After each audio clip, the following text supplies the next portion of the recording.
So Mark chapter 1, this is starting in verse 40, going to 45. And I think there's just some really interesting things that this text has for us. And I love, there's sort of two things with some sub points that sort of came to mind for me this morning that I feel like God was saying. This is Mark 1:40. A leper came to Jesus begging him, and kneeling, he said to him, "If you choose, you can make me clean." Moved with pity, Jesus stretched out his hand and touched him and said to him, "I do choose, be made clean." Immediately the leprosy left him and he was made clean. After sternly warning him, he sent him away at once, saying to him, "See that you say nothing to anyone, but go show yourself to the priest and offer for your cleansing what Moses commanded as a testimony to them." But he went out and began to proclaim it freely and to spread the word, so that Jesus could no longer go into a town openly, but stayed out in the country, and people came to him from every quarter. So I think this first sort of proclamation that the leper makes is something for us to consider. This sort of, if you choose, you can make me clean. And here what we have is this proclamation of the leper, of Jesus's greatness, his power, his ability, but also Jesus's goodness. And so I think, we see this time and time throughout the Gospels, especially. It's usually the people on the margins, and the people in very clear need of restoration and healing, who see Jesus for who he is.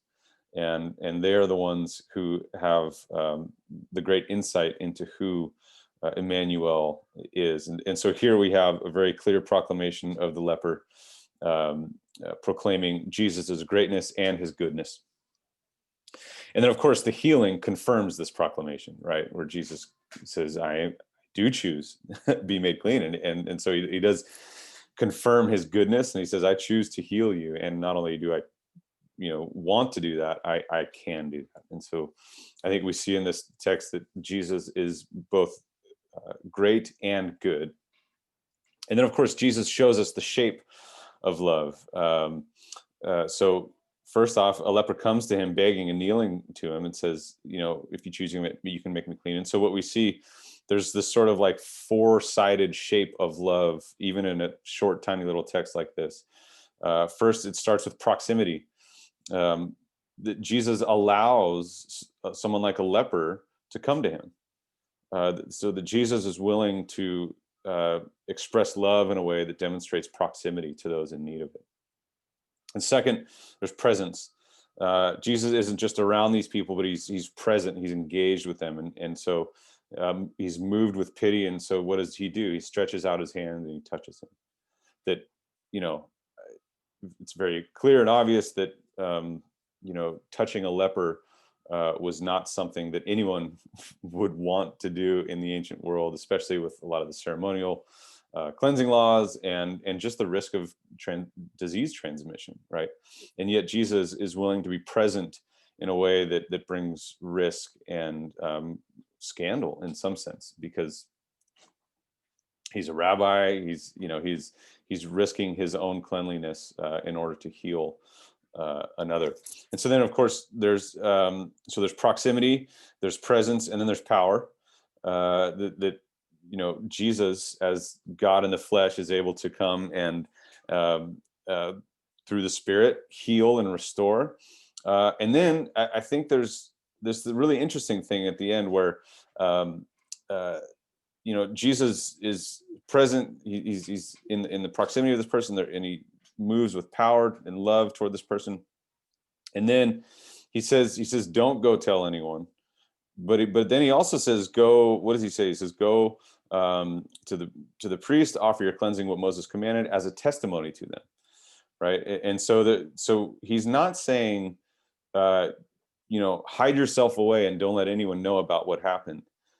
He does say, go to the sort of religious authorities and figures of the day right now and show them how you have been restored, how I have restored you, as a testimony to them. And so, and of course, what does he do? He goes out and proclaims in a different kind of way. But I think what we can celebrate here is that there is proclamation. Jesus encourages proclamation in a very specific kind of way. And this guy is just so overwhelmed by his healing of Jesus that he goes out and just starts telling everyone. But proclamation, I think, as followers of Christ, as those who long to share the gift of Jesus's love with others, I think part of that love is proclaiming that that love is from Jesus and Jesus alone. So here, I think we have this sort of the Jesus demonstrates this shape of love, that there's proximity, there's presence, there's power, and there's proclamation. And may we be reminded of how God is inviting us to demonstrate that love toward our neighbor. And so, a quote I heard recently is, as we consider, and Jesus sort of summarizes what it means to follow him by saying, well, there's two commandments basically: love God with your heart, soul, mind, and strength, and love your neighbor as yourself. And here, I think we have a beautiful image, a vision of what it means for God to love us, because Jesus loves this leper with proximity, presence, power, and that moves toward proclamation. He is challenging and inviting us to receive that love in a way that heals and restores us.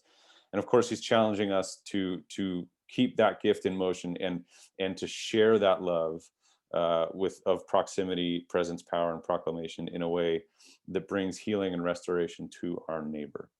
And theologian Nancy Duff reminds us in a very cool and brilliant way. She says, these two commandments cannot be understood as interchangeable. They can't be just sort of interchangeable, but neither are they severed. So may you be a recipient of the love of Jesus this morning, as Jesus walks with you, as he reaches out and touches you, as he restores you with power, as he encourages you to proclaim. May you go forth and do that with others today. And may we remember that to love God and love our neighbor are not necessarily interchangeable commandments, and yet they are interconnected as well. So may it be so. May you receive that gift. May you share that gift.